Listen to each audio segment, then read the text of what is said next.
Hello mga bata, halina't magsimula sa bago nating aralin. Saan ka pupunta sa loob ng paaralan kapag biglang sumakit ang iyong tiyan?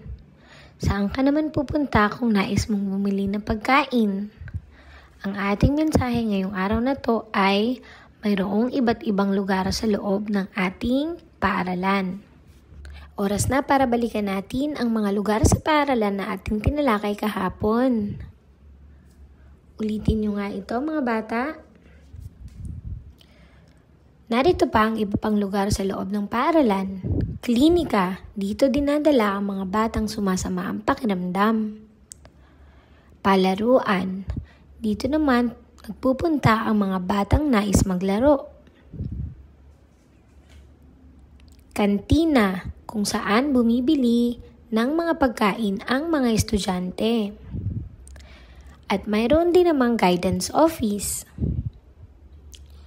Bahagi rin ng paaralan ang ating hardin. Isa pa mga bata, ulitin natin ano-ano ang mga lugar pa sa loob ng paaralan.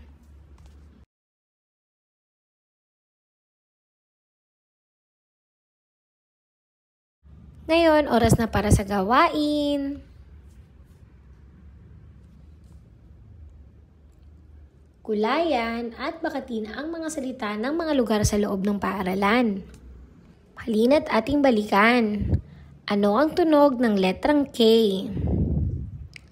Ngayon, oras na para basahin muli ang mga pantig na ito. Sa tulong ng inyong mga guro, basahin din ang mga pantig na mga ito. Halina't bumasa.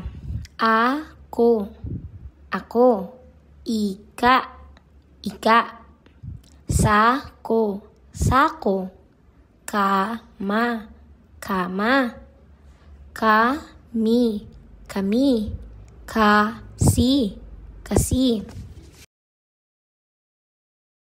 kabibe, kabibe, bituka, bituka.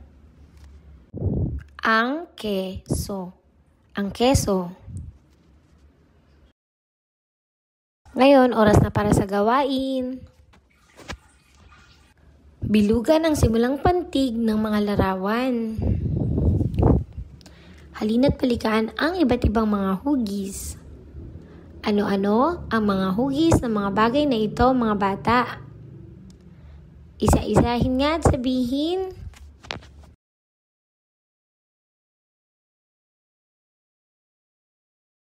Ngayon, oras na para sa gawain.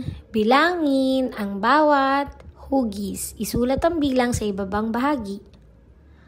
Pagkilala naman sa kulay. Mga bata, balikan natin ano ang kulay nito. Ano-ano ang mga kulay itim na nakikita ninyo?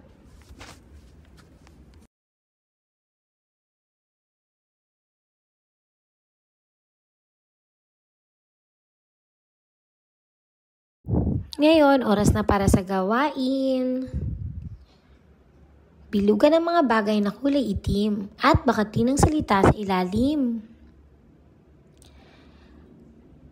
At para naman sa ating wrap-up time, ulitin natin ang mga lugar sa loob ng ating paaralan na ating tinalakay ngayong araw. Ngayong araw, tinalakay din natin ang mga pantig na ito, ang bilang 6 at ang kulay itim.